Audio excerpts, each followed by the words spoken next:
The third eye. What really is the third eye and how do you open your third eye? Let's talk a little bit about that.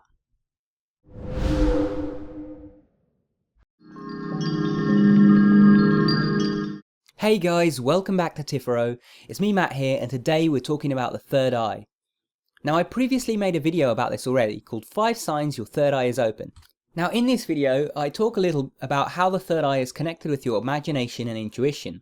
But I didn't really go into much depth about what it is, so what I'm actually going to do is I'm going to put a link in the top right hand corner now, and this is a video by Sadhguru talking about the third eye, and I think he does a fantastic job at explaining it. So if you don't know what the third eye is, then after you finish watching this video, go check his one out and watch it through.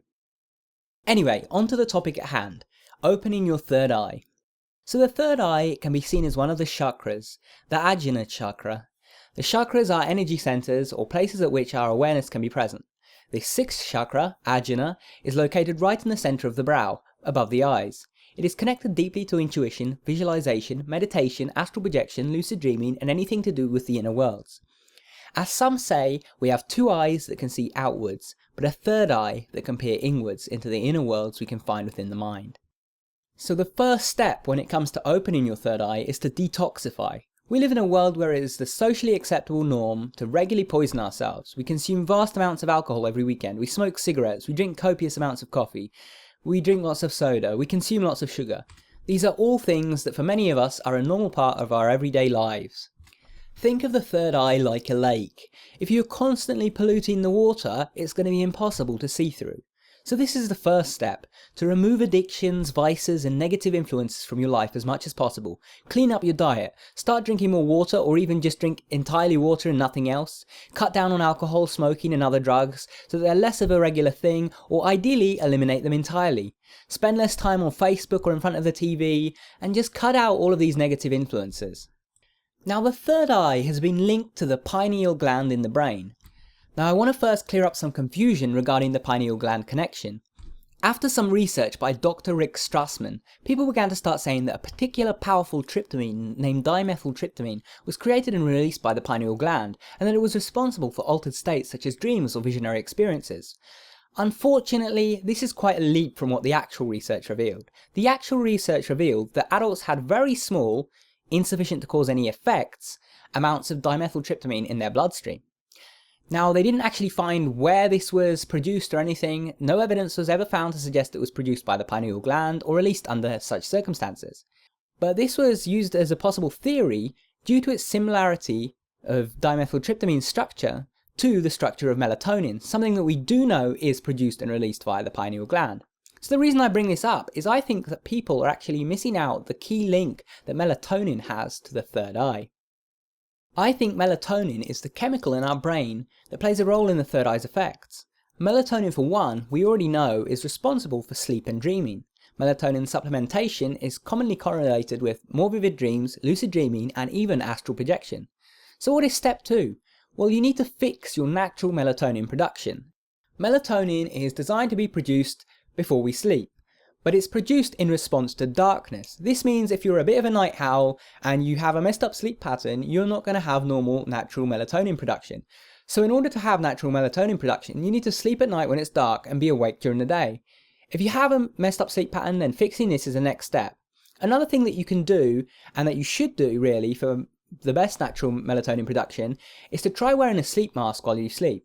This blocks out all light from your computer, street lamps and so on, and since melatonin requires near pitch black darkness to be produced most efficiently, this is really going to help.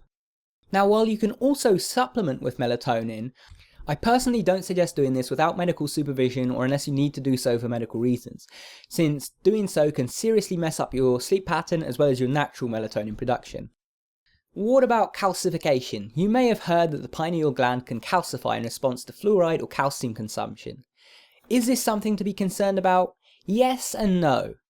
I've been unable to actually find any research or evidence to suggest that pineal gland calcification actually interferes with melatonin production, or its release in the slightest bit. So the common assumption that having a calcified pineal gland is going to prevent you from utilising your third eye is, in my opinion, unsubstantiated. However, and this is quite a big however, Those with calcified pineal glands are at a higher risk of Alzheimer's and certain other issues when they grow older, so it may be something worth concerning yourself with for other reasons. Again though, this video is primarily concerned with opening the third eye, so let's move on to step 3. Step 3 is to visualize regularly. If you've done your research into the origin of the third eye, you'll know that the third eye is also the mind's eye. When we visualize or imagine things, we are seeing with the inner eye, rather than our physical eyes. Just like a muscle, the more this eye is utilized, the stronger it gets and the better it can see. If you have never sat down to visualize before and you rarely let yourself indulge in your imagination, you'll find that at best when you imagine things, you get a faint impression of them. On the other hand, if you visualize frequently, you'll be able to visualize things almost as clearly as if they were physically there in front of you. So what should you visualize? Well, my suggestion is to visualize your goals completed.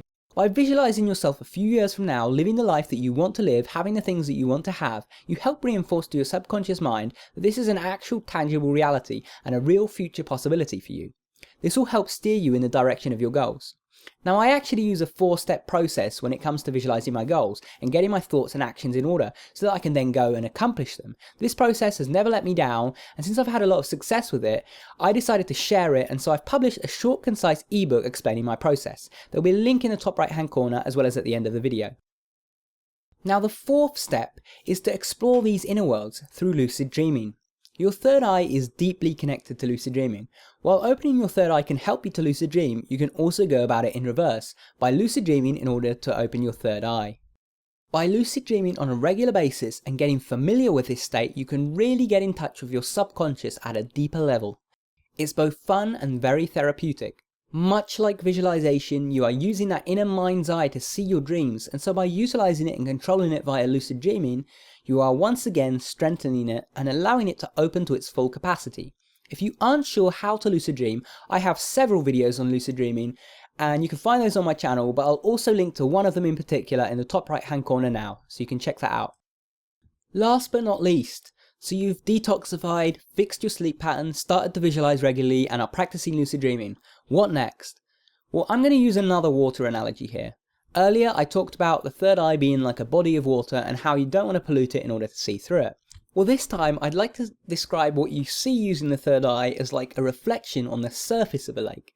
Your mind is that surface of the lake itself, and the reflection is what the third eye sees.